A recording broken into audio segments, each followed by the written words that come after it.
Ini adalah cara berhenti jadi nggak enakan. Pernah bilang iya, padahal sebenarnya mau nolak. Diminta bantuan saat lagi capek, iya. Diajak nongkrong padahal pengen sendiri, iya.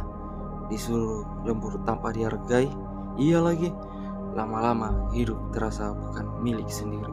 Anehnya, masalah ini sudah dibahas lebih dari 2000 tahun lalu oleh para filsuf stoik di Yunani kuno seperti Epictetus dan Marcus Aurelius. Mereka percaya orang yang terlalu takut mengecewakan orang lain akhirnya mengecewakan dirinya sendiri. Di video ini kita akan bahas kenapa kita jadi gak enakan, cara stoik melihat penolakan, dan 5 latihan praktis supaya berhenti jadi people pleaser tanpa jadi kasar. Bagian 1. Akar gak enakan menurut stoik. Kaum stoik percaya sumber penderitaan bukan kejadian luar, tetapi penilaian kita terhadap kejadian itu. Epictetus pernah berkata, kita terganggu bukan oleh kejadian, tetapi oleh opini kita tentang kejadian. Kita takut nolak karena otak kita menganggap kalau aku nolak, dia marah. Kalau dia marah, aku orang jahat.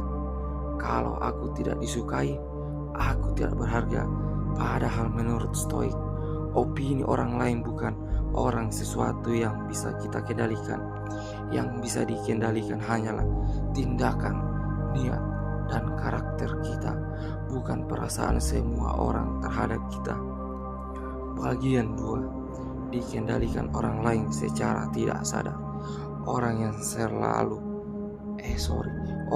terlalu gak enakan sebenarnya mudah dikendalikan. Kenapa? Karena tombol hidupnya ada di tangan orang lain. Sedikit kritik, panik. Sedikit kecewa, merasa bersalah. Sedikit penolakan, overthinking semalaman. Stoik menyebut kebebasan sejati sebagai kemampuan untuk tetap tenang meski tidak mendapat persetujuan orang lain. Marcus Aurelius menulis di Meditations, kamu tidak harus mengubah dirimu agar disukai orang lain. Dan ini penting, menolak bukan orang berarti jahat, kadang itu bentuk kejujuran. Bagian 3, ini adalah 5 latihan stoik agar tidak enakan. Latihan 1, bedakan baik, hati, dan menyenangkan semua orang.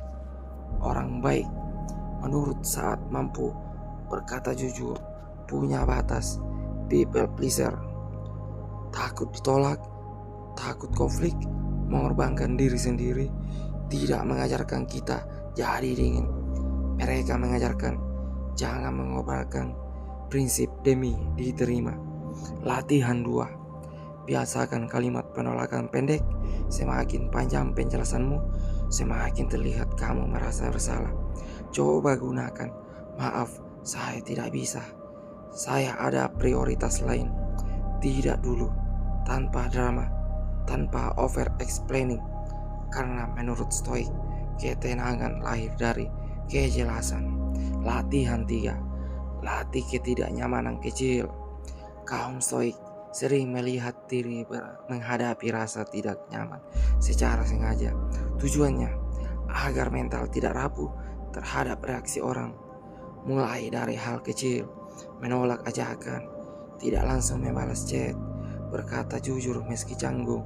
Awal tidak enak, tapi lama-lama otak sadar, oh ternyata dunia tidak runtuh. Latihan 4, jangan cari nilai diri dari persetujuan. Kalau dirimu tergantung validasi, maka hidupmu akan dikontrol opini orang. Stoik percaya manusia datang dari karakter, integritas, keberanian, kebijaksanaan, pengendalian diri, bukan dari seberapa banyak orang menyukaimu. Bagian 5, ingat, waktu hidupmu terbatas. Ini bagian paling penting dari stoicisme. Seneca berkata, sebagian besar manusia menghasilkan hidup seolah mereka akan hidup selamanya. Kita sering menghabiskan energi menjaga perusahaan semua orang, memenuhi ekspektasi semua orang, sampai lupa hidup untuk diri sendiri. Padahal waktu terus berjalan. Bagian 4. Emosional.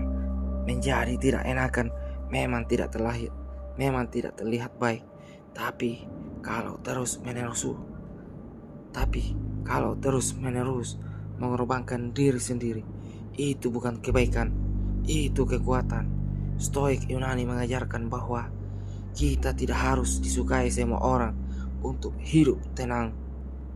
Kadang kedamaian datang saat kita berani berkata tidak, tanpa marah, tanpa benci, tanpa rasa bersalah. Karena hidup yang baik bukan hidup yang menyenangkan semua orang, melainkan hidup yang jujur terhadap diri sendiri. Kalau kamu suka konten filosofi seperti ini, subscribe dan tulis di komentar hal apa yang paling sulit kamu tolak. Sampai jumpa di video berikutnya.